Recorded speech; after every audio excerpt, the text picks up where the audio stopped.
أعوذ بالله من الشيطان الرجيم بسم الله الرحمن الرحيم أفتطمعون أن يؤمنوا لكم وقد كان فريق منهم يسمعون كلام الله ثم يحرفونه من بعد ما عقلوه وهم يعلمون وإذا لقوا الذين آمنوا قالوا آمنا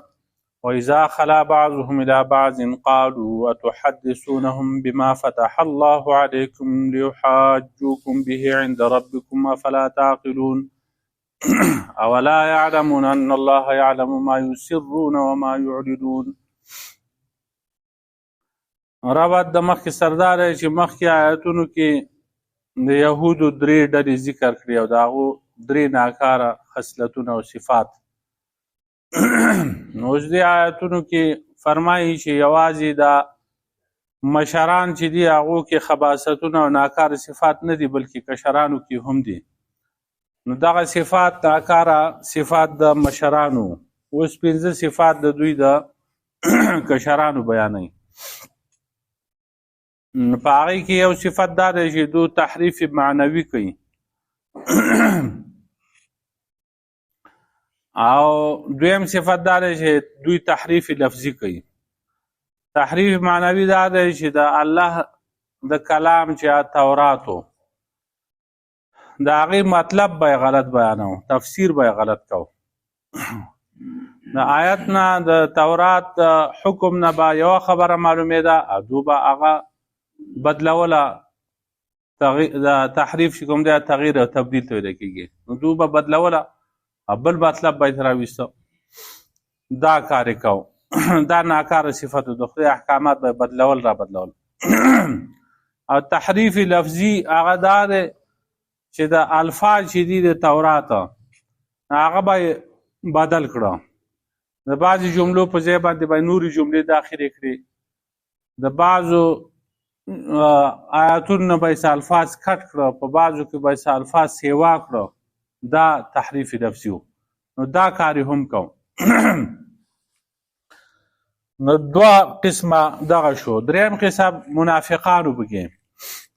چې هغو به د مسلمانانو سره میلاو شو نو وایي موږ ایمان راوړ دی، او چې کله به خپلو مشرانو ته خپلو یهودو علماو ته واپس شو نو بیا به وایي چې موږ خو د تاسو سره یو. نو هغو بیا منع کول چې د دوی سره مه کېنئ. دوی بیا د دې تورات د احکاماتو نه خبرېږي، په هغه کې صفت دی د دې آخري پیغمبره او د اسلام خبره ده پکې، د آخري پیغمبر او د هغه د دین او د شریعت خبره ده. نو په دې باندې خبرېږي هغو. نو په ورځ د قیامت به بیا دوی ستاسو خلاف حجت او دلیل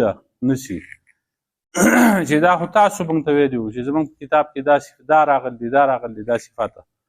نو دا پکې درېیمه ډله شوه. څلورمه ډله هغه دا ده چې هغه عمیانو انپړ خلق و مقلدینه چې د خپلو مشرانو مولیانو پیرانو خبره به یې منله، ځان له په هېڅ باندې هم نه پوهېده. خو چې هغه مولیانو او پیرانو به ورته څه ووایي دوی به وایي دقه ټیک ده، دغه صحیح ده بس. او تشې ارزوګانې لرلې چې موږ د خدای زامن یو، نعوذ بالله منها، موږ به جنت ته ځو، زموږ نه علاوه بل څوک جنت ته نشي تللی. موږ به یو څو ورځې دوزخ ته ځو، یو څلېښت ورځې چې زموږ مشرانو د سخي عبادت کړی او بس، هغې نه علاوه زموږ دپاره دوزخ نشي، زموږ دپاره خو جنت دی. دا ټولې خبرې به دې مولیانو دوی ته کولې او دوی په هغې باندې یقین کو. دا پکې څلورمه ډله او پنځمه ډله چې کوم دی هغو دغه و چې هغو به وي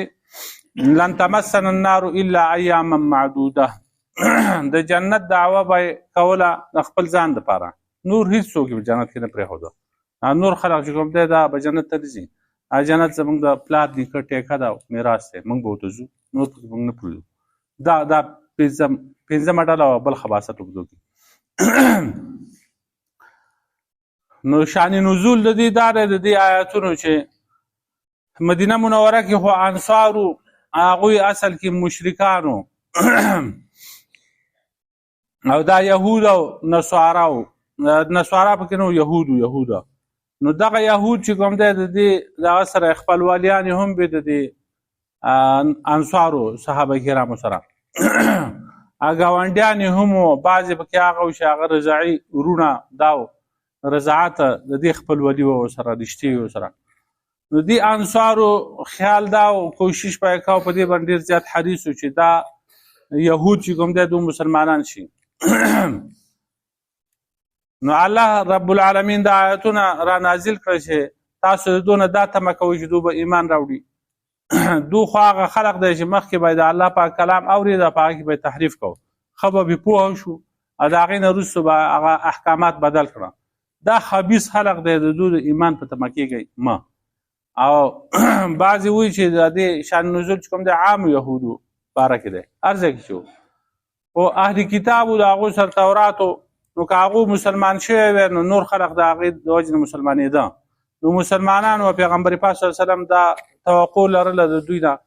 او دوی ته به بار بار دعوت ورکو چې دوی مسلمانان شي، چې د دوی په وجه باندې نور خلق هغه مسلمانان شي. دوی په منځ کې چې کوم دی یو خنډ دی اسلام ته. خلق چې ایمان نه راوړي د دې وجې نه چې په منځ کې دا یهود دي، اهل کتاب خاوندان، دوی پوه خلق دي چې دوی ایمان نه راوړي، نو دې کې به څه چلي که نه، نو دا نور خلق بیا ځکه ایمان نه راوړي. نو که دوی ایمان راوړي نو ښه کار به وشي، دا نور خلق مسلمانان شي. نو مسلمانان ته یې وویل چې افتطمعون ان یؤمنوا لکم، آیا تاسو تمه لرئ چې دوی به ایمان راوړي په تاسو باندې، یعنې ستاسو خبره به ومني، په تاسو به اعتماد وکړي. وقد كان فريق منهم، او په هغې سره ووایه ډله د دوی نه، یسمعون کلام الله، چې هغو اورېده کلام د الله پاک، ثم یحرفونه،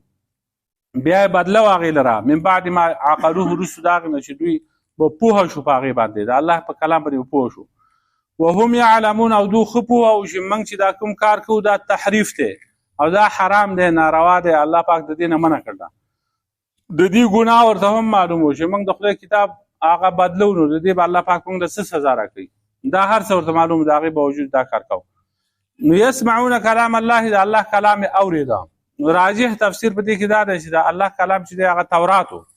تورات کې به یې بدلون کوو، د هغې غلط مطلب به بیانو. دلته تحریف معنوي کې مراد دی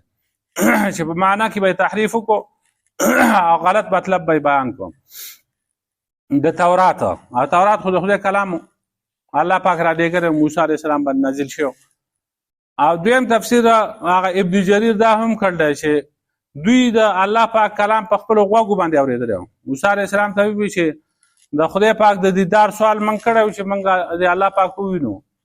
نو تندر را پرېوته، هغه په منځ کې حایل جوړ شو. اوس د خدای نه سوال وکړه چې موږ د الله پاک کلام واورو. موسی علیه السلام د الله پاک نه سوال وکړو، نو الله پاک موسی علیه السلام ته وفرمایل چې ته غسل وکړه، جامې بدل کړه، خوشبویي ولګوه،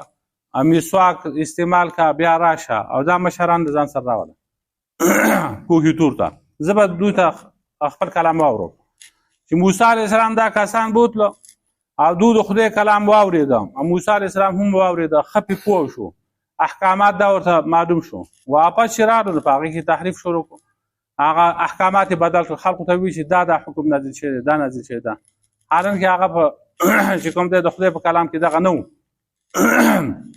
موسی علیه السلام ورته وایي دا خو ما هم دا کلام اورېدل دی، تاسو هم اورېدل دی، دا پکې کوم ځای وي، دا تاسو کومې خبرې کوئ؟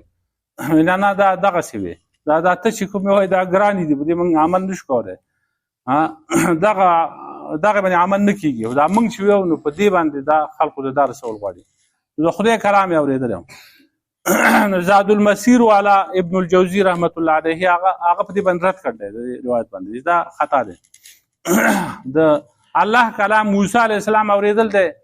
او بل چا براه راست الله پاک کلام نه دی اورېدلی، تر دې پورې چې هارون علیه السلام هم د خدای کلام نه و اورېدلی. خدای پاک د موسی علیه السلام سره خبرې کړې، هارون علیه السلام سره خبرې نه دي کړې. نو چې هارون علیه السلام سره خبرې نه کوي، نو بیا دا نور امت چې دی د موسی علیه السلام هغو سره بیا کله خبرې کوي. نو دغه خبره خطا ده. نو دا ما ځکه وویل چې دا د تورات دا خبره چې دا دوی د خدای کلام اورېده، یعنې تورات یې اورېده، او په هغې کې به بدلون کوو، دغه تفسیر راجح دی، غوره دی. بیا به یې پکې تحریف وکړو، وروسته د هغې نه چې دوی به پرې ښه پوه شو، او دوی ښه پوه چې دا موږ چې کوم کار کوو دا ناروا دی. نو دا یوه ډله شوه چې تحریف معنوي به یې کوو. دویمه ډله دا ده وإذا لقوا الذین آمنوا قالوا آمنا، هر کله چې دوی میلاو شي دا کسانو سره چې ایمان راوړل دی، نو دوی موږ ایمان راوړل دی، نو دا منافقان دي. بله ډله په دې موجوده یهودو کې هغه منافقانو ډله ده. واذا خلا بعضهم الى بعض، او هر کله چې واپس شي بعض دونه بعض نور ته، وقالوا دوا تحدثونهم، تاسو خبروي دا مسلمانان بما فتح الله عليكم، پاغه سبن چې الله پاک تاسو خبر کړی پاغه باندې تاسو ته علم داغه کولاو کړل. یحاجوکم، چې انجام بداشي چې هغه به تاسو سره جګړې کوي په دې سره عند ربکم، تاسو رب مخکې. افلا تعقلون، تاسو عقل نه لرئ. مسلمانانو سره به جدو میلاو شنو موږ ایمان راوړل نو ځان به مسلمانان حسابوله. کله به چې نورو مشرانو ته علماو ته دو ته واپس شنو هغه ورته وی چې تاسو ولې د دو سره کېنئ، تاسو دا کومې خبرې کوئ یا دو خبروئ په دې مسلمانان په دې خبرو باندې چې په تورات کې دا دي، تورات کې دا دي، او دا صفات ورته بیانوي د پیغمبر پاک صلی الله علیه وسلم یا نور د اسلام په باره کې د صحابه کرامو په باره کې دا خبرې تاسو کوئ. نو بیا به پر ورځ د قیامت دو دلیل نشي په تاسو باندې، دو به وایي چې دا خو تاسو وایي چې زمونږ په کتاب کې دا لیکل دي په تورات کې، نو موږ ته به وي او تاسو په خپله پې عمل نه کوئ. نو دې مشرانو و دا کشران منع کړه چې د دو سره به بیا نه کښېنئ، د دې مسلمانانو سره مه کښېنئ، او دو سره بحث مه کوئ، د سره خبرې ورسره مه کوئ. اولا یعلمون ان الله یعلم ما یسرون وما یعلنون، آیا نه دي خبر دوی چې الله پاک پوهه دی په هغه څه باندې چې دوی پټوي او په هغه څه باندې چې هغه دوی ښکاره کوي. الله پاک ته هر څه معلوم دي، دوی خبرې پټوي هغه هم الله پاک ته معلوم دي، او دوی یو خبره ښکاره کوي هغه هم الله پاک ته معلومه ده. ومنهم امیون لا یعلمون الکتابه، نو دو دغه خبره پټوله که نه د پیغمبر پاک صلی صفات او دا به یې پټوله، نو هغه خدای ته معلوم و هر څه. بعضې خبرې به ښکاره کولې د خپل مقصد دپاره، نو هغه هم خدای ته معلوم و. بعضې د دوی نه عمیان دي، انپټ دي، امي ام ته منصوب دی، مور والا، د مور د پیدا چې هیڅ ول نه ورځي انپړي. نو بعضې پکې امیان دي، لا یعلمون الکتاب، نه پیژنې کتاب، نه پوهېږي په کتاب باندې، الا امانیه، مګر تشې ارزوګانې. و ان هم الا یظنون، او نه دي دوی مګر ګمان کوونکي دي، اټکل کوونکي دي. عمیان دي، په څه باندې خبردار نه دي. دا بله ډله شوه. کتاب باندې نه پوهېږي، تورات نه دي خبره، خو د مولیانو خبرې اوري او د پیرانو چې هغه ورته څه ووایي چې دوی وایي بس دقه صحیح ده، دا ټیک ته وایي، وایي زموږ مولي صاحب دغه خبره کړله، نو په دې کې بیا بله نه ځایږي. او دا به وي چې الا بلا به ګردني مولا، څه دي چې په دې مولا پسې به ولو، او که ټیک وایي موږ ته او که غلط وایي، دا د هغه ځي به واري ده، الا بلا به ګردني مولا. نو هغه مولیان به هم خوشحاله شو چې دا موږ باندې حواله ورکړه، او جو پیسې میسې به ترې واخېستې، رشوت به یې ترې واخېسته، خوشحاله به و. چې کوم هوښیار مولا نو هغه وایي نیکي به دي په ګردن د مقتدي، په قبر کې به ږدي بیا به پرېږدي، هغه ورته دا وایي، دو ورته دا وایي مولا ته. وانهم الا یظنون، او نو دو مګر اټکل کوونکي وو، اټکل پسې روان وو. فویل للذین یکتبون الکتاب بایدیهم، نو هلاکت دی دا کسان دپاره چې لیکي کتاب بایدیهم په خپل لاسونو باندې.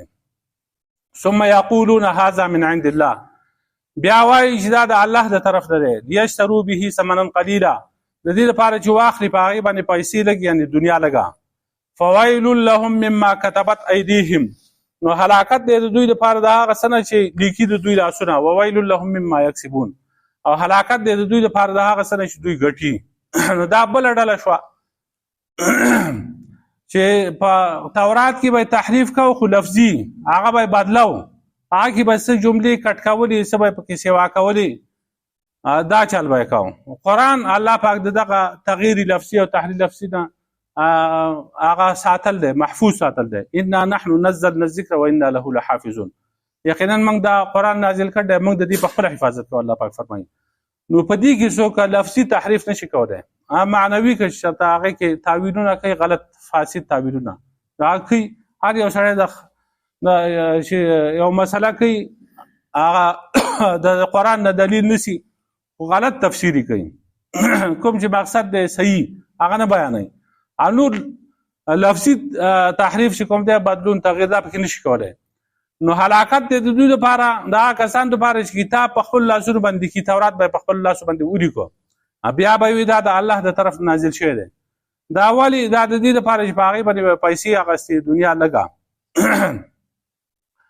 نو دا ډیر شي احکامات چې هغه به دو بدلول را بدلول کله به چې یو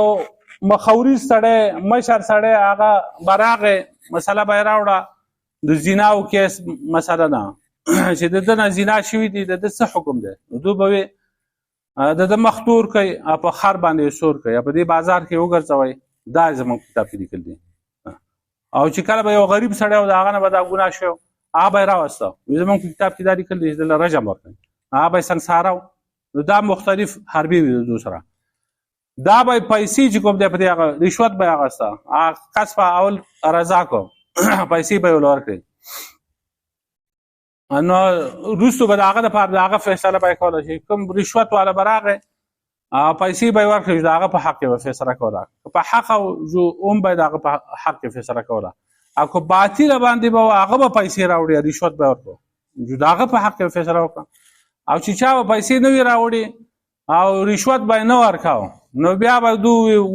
صبر وکړي کتاب ګورو نو بیا به کتاب وکړو اکثر بیا مسله به ورته صحیح وکړه نو دا چل به یې کوم فویل لهم مما کتبت ایدیهم هیلې به یې خلقو ته ښودلې هیلې لکه قاضي صاحب پسې چې هغه کسان یو کس راغی ما په دې ځمکه باندې دعوه کړله د فلاني په ځمکه باندې اوس دې ما ته څه هیله وښایه پیسې ول ورکړې چې دا ځمکه زما شي نو هغه ویل ښه روپۍ دومره روپۍ به راکړې هغه ویل در به کومه طریقه راته وښایه ټیک وي دا چل به وکړي بانګي به حلال کړي او بیا به په دې پټکي کې د هغې دا سر کېږدي دا ککری د خپلې ځمکې دا خاوره به راواخلي په دې پڼو کې په دې فضا کې به واچوي او بیا زه د دې سړي په دې پټي باندې ګرځه که ټول یې لاندې کوي که نیم او بس وایي دا ککری دي زما قرآن ووایي که زه په خپله خاوره نه یم روان نو د خپلو د لاندې خپله خاوره او هغې به روان او ککری به یې د دې بانګي ککری ته اشاره دا ککری زما قرآن ووایي هغه یو لی چېرته شړی ورکړ وویل ته به زما په حق کې فیصله وکړې نو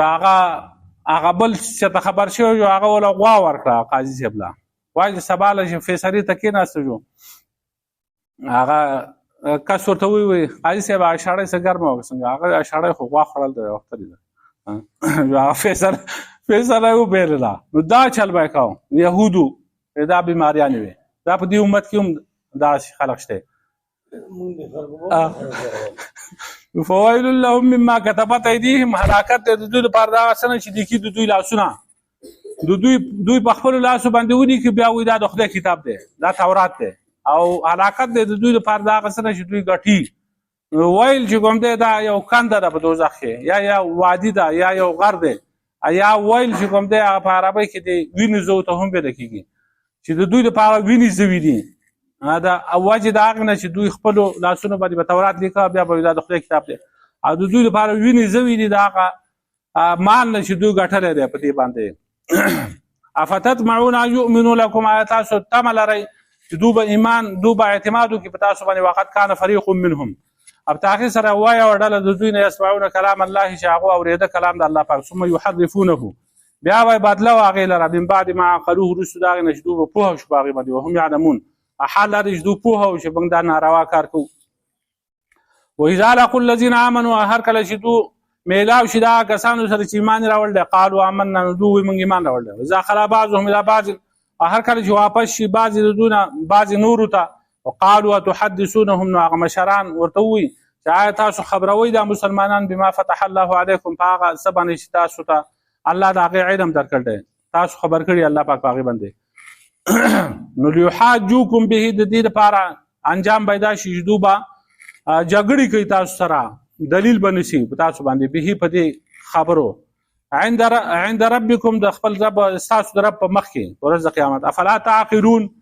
آیا تاسو عقل نه لرئ او لا یعلمون آیا دوی نه پوهېږي ان الله یعلم ما یسرون او ما یعلنون چې یقینا الله پاک پوه دی په هغه څه باندې چې دوی پټوي او په هغه څه باندې چې دوی ښکاره کوي ومنهم امیون او بعضې د دوی نه امیان دي لا یعلمون الکتاب نه پوهېږي په کتاب باندې الا امانیه